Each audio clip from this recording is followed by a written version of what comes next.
Hi, everybody. Marty Rubin, and I'm back for another segment of Marty's Corner. And I have two guests today. Two guests.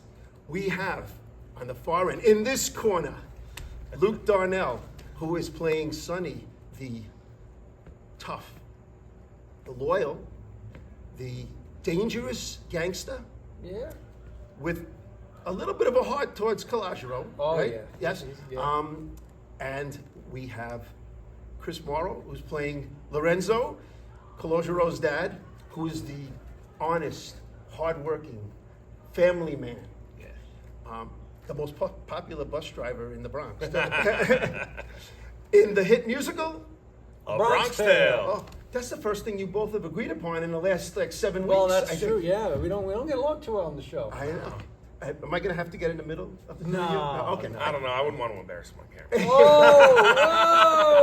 Look at this guy. So Luke, as Sonny, I mean, you are a cool character. You really are. How do you get into Sonny mode? Like if you're taking the railroad here to Argyle Theater, do you stand up in the middle of the train and go, "Now you guys can't leave"?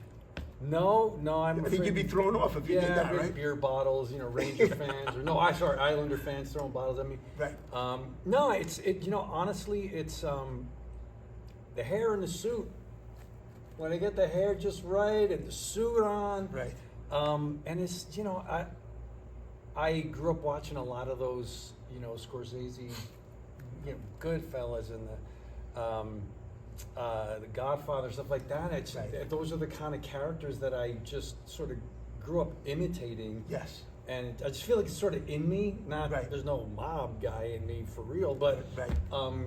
yeah. But you got a great vibe with it. You definitely have it. Thank you. It's just a lot of fun. They are the kind of guys that you love them, you fear them. Right. Part of you sort of wants to be them. Right. And so I think that I've just over the course of years just kind of had fun with that type of character. Now your crew is quite the crew. I mean, Oh, yeah. Let me see if I can remember. Eddie Mush, Mush, Frankie Degenerate Coffee Gang, Cake, Frankie Coffee Cake. Crazy Mario. Yeah. Oh Tom- no, he's not mine. Oh, not Crazy Mario. He's not my crew. Oh, Crazy okay. Mario's Okay. one of All right. Calogero's friends. Tony 10 to 2. Yeah. I for some reason I just love saying that. Tony 10 to 2. Tony 10 to 2. Now, like these guys are not like in the local book club on Sunday. They are not. How are you able to control these guys? Fear. I mean, it is one of the songs, the Nicky Machiavelli song. It is. He tells Calogero, you have to choose love or fear. Right.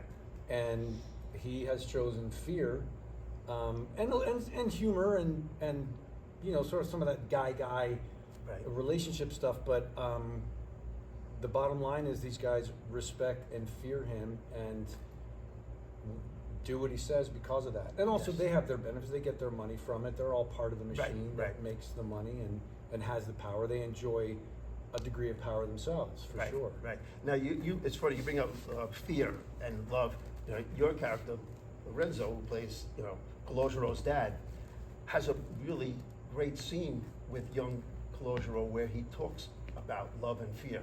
Yeah. Where he, talking about the love of, let's say, you and him, and the fear that you think he should have maybe from Sonny. I mean, was that hard to get that concept across to, a young C, we call him C?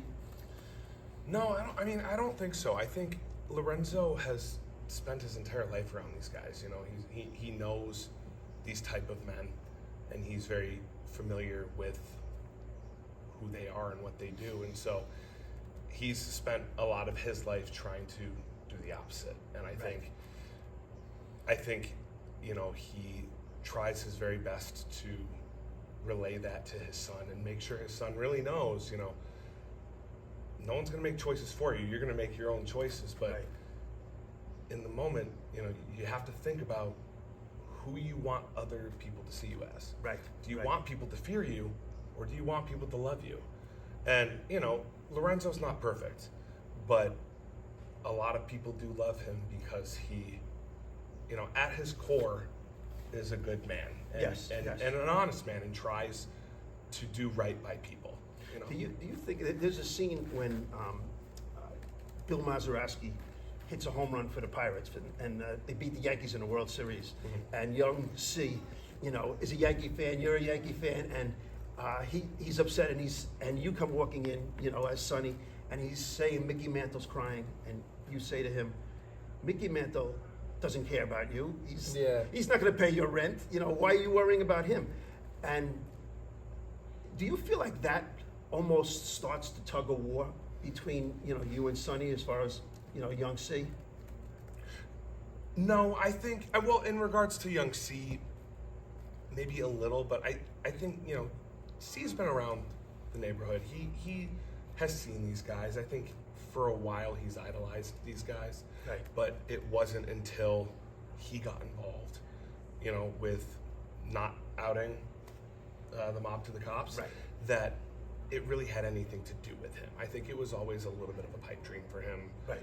to know these guys, and now that it's in his hands, it's it's an opportunity that he doesn't want to walk away from. But in regards to kind of that tension between Sonny and Lorenzo and throwing C into that mix, I do think that that's something that's been brewing a lot longer than we actually see right. on the stage, right. And in that story. It's been going on for a while, and there's throughout the show there's a lot more backstory that you discover about Sonny and Lorenzo and Rosina and right. all of that. And the three of us have certainly discussed our own feelings on the characters and their starts. What? Doing so well at saying it and not giving it away. I'm trying. It's great. No, look, Sonny is the man on Belmont Avenue. Yeah. Okay, everybody looks up to him. Almost everybody looks up to him. Do you, when you look at your relationship with C, why do you think Sonny had that soft spot? Why do you think he sort of looked at him as as his son, like I'm a father figure to him? How did that come out of a tough guy like that? Well, it starts with Calogero having the opportunity to out him, and he doesn't. So Right. that gets his attention. But I think as he gets to know the kid, I think part of it is that he sees in Calogero what he could have been if his life had gone another direction. If Right. he had not gotten involved with the mob and all that, he's a smart kid, but he's innocent, and I think that maybe that's something that Sonny lost a long time ago. He's got a little bit, and he sees it in Calogero, Yes. and it's kind of makes him. I don't think that Sonny's out to corrupt him. It sounds silly because of course he is, and he does. Right.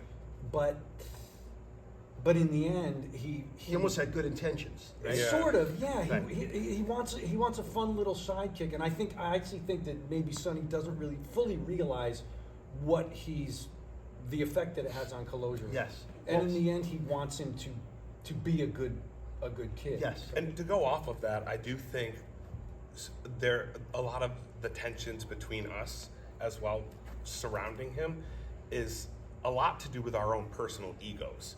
I do think so much of us, we both care about him a lot. Right. And so I do think our own egos get in the way. That's a good point. Yeah. I don't think either one of them wants anything bad to happen to C, but I do think, in the heat of the moment, their Right. own egos and maybe even a little bit of arrogance takes over. Yeah. You talk about that head-to-head confrontation that you have in a number of scenes. I relate that to sports. I relate a lot of things to sports. As you guys know, as Marty's Corners fans, right? Like in baseball, you'd have, back in the day when I was a kid, Tom Seaver versus Hank Aaron, Tom Seaver versus Willie Mays, Roberto Clemente, way before your time, Richie Allen, then moving up, Roger Clemens and Mike Piazza, John Franco and Barry Bonds, now Justin Verlander and Aaron Judge. Now we have Sonny and Lorenzo, coming together like this for a showdown. As an actor, Chris, what do you have to do to prepare for that kind of a confrontation? So much of it has to do with your own. I mean, so much of it at the beginning has to do with your own personal homework, right? Like, how are you delving into this character? How are you learning about this character? You know, before I got cast in the show, I hadn't seen the movie. And I had a friend in the original Broadway cast, but I hadn't seen it. So I found the videos for both the movie and the Broadway production, and I watched them as just a little bit of character study to learn a little bit about it. And also, you know, having learned more about the character, I tried to pull from my own life. You know, my family's half Italian, and so I you know, there are a lot of things within this script that I can relate to growing up in an Italian household and with Italian aunts and uncles and just being around that. So you know, a lot of that was related to that. But there is nothing better than having an amazing scene partner. And, you know, we've talked about this so many times. We really bounce off each other well in those scenes. Yeah, And there's a tremendous chemistry with the two of you. yeah, and it's been great, like, you know, because we'll have these super intense scenes, and then we'll go backstage and we'll, you know, joke around about something that happened, or maybe the scene felt really powerful that day, and we'll talk about it. Right. You know. Yeah. But before the show, after it's easier. But before the show, Luke, do you have to almost not be friendly to Chris before the show starts? So Nah. like a method actor? No, Okay. I've never been that. It's, I don't know. Once you've rehearsed it enough and you've made the choices that you've made, who this guy is. For me, you put the suit on, get out there, and it turns on. It's sort of the flip switches. The switch flips. Right. And you're Full Sonny there. mode, right? Yeah. You even said when you slick the hair back, you just kind of settle into it. And honestly, when you put on that suit, when you put on that outfit, and you slick the hair back, it really- rolls off the tongue a lot easier, Yes. I think. Yeah. So Luke, yeah. when you go like you have a signature move, you know, a 3-fingered Yeah. salute that you use at the end of a lot of sentences. Yeah. What do you think Sonny's trying to say when he uses this 3-fingered gesture? I mean, I honestly kind of think it's just something that happened, and I started to identify it with him, and then of course the kind of thing that sort of takes on a life of its own. It's like one day you go, hey, look at that over there, and then people go, oh, look at that, and you're going, oh, that's sort of cool. Yeah, I want to keep doing that. But as it relates to Calogero, yeah, it is sort of like, it's like, hey, you're all right by me. You know, Right, we're cool. We're cool. yeah, it's with kind of all like us. giving a kid a thumbs up, but Yeah, it's yeah. unique. It's his own way of doing it. Yes. And he doesn't Was do that it easy to, for you to do? You have to make sure you cut those two Well, in? you just because he doesn't do that with just anybody. In fact, in the whole show, he does it. He does it a little bit with other people, but it's for the mostly most with part, Calogero, yeah. it's for Calogero. Right. At that point. It says so much without saying anything. Like, you Yeah, know, yeah. it has a lot of meaning, you know. Yeah. I always take it like, I took it almost like, you know, we're cool, you know, I'm cool with you. Well, it's like, to Calogero, if some, I don't know, if Robert De Niro was here and he just kind of went, hey, he'd be like, Robert De Niro gave me a nod. So Sonny doing this to Calogero is like the superstar. Right. Exactly what you're saying. You're all right by me. We're Yeah. good. You know, it's funny you mentioned about watching, you know, the movie when you got the part, and that was interesting because Robert De Niro played, you know, Lorenzo when you would ordinarily think he was going to play the gangster, you know, Sonny. Yeah. And did you learn anything from watching him in the movie? I did. I mean, I love Robert De Niro. I think he's a great actor. He's, you know, done so many different roles, and it was also his directorial debut, which was really a cool thing to know about that movie. But I tried to not, you know, mimic him, you know, besides the mole. I add a mole before every show. It's my one bit of makeup just to pay homage. Yes. But I tried to find a happy medium between putting a little bit of De Niro in there, putting a little bit of Richard Blake, who was the original on Broadway, and then also making it my own. Yes. I don't ever want to copy someone's work or be a carbon copy of what they're doing. Right. And frankly, I'm a very different actor and type than both of those guys. So I couldn't carbon copy it if I wanted to. Right. And so I think that's the beauty of live theater and the beauty of doing a show, you know, in a different setting, is it allows you to make it your own. Yes. And you know, this whole cast does that. Everyone brings such their a talented selves cast. into it. It's really great. You know, I have to say, the both of you are tremendous singers. I mean, so many great songs. I think maybe if the two of you had had the opportunity to sing a song, it could bring you together. You know, although you look like good pals. I mean, like Like that I mean, Judas I'm gonna just throw out there one of the great ones. Oh. I mean, people walk out of the theater singing that song. It's- They're giving me high fives. You know, I said, was it one of the great ones? But could you give us a couple of bars of one I of the great could. ones? I guess I could. It's Sonny sings this to Calogero when he's interested in a girl, and Sonny's trying to encourage him to follow that. Let's see. Wait, gotta get a key. This one could be one of the great ones. This one could be one of the ones you won't regret. Might have been a higher key than That's you do in the show. I like it. You know, so wait, you know, Luke brought his A game. So Chris, you know, we need you to bring the A game. Your big one. There's a lot of good ones, but look to your heart. Could you give us a couple of bars? Of that? Absolutely. Oh, that's awesome. And this one's earlier on in the show. It's, you know, Lorenzo talking to young C when he's a kid about, you know, look into your heart and trying to do the best you can, and, you know, looking forward, and not letting everyone else around you kind of control you. But picture the man you could be, then aim true. If you get lost, look to me. I'm here for you. You've got a future, son, I can taste it. You can be anything once you've embraced it. Just use your talent and don't you dare waste it. Promise me right now that you'll be smart.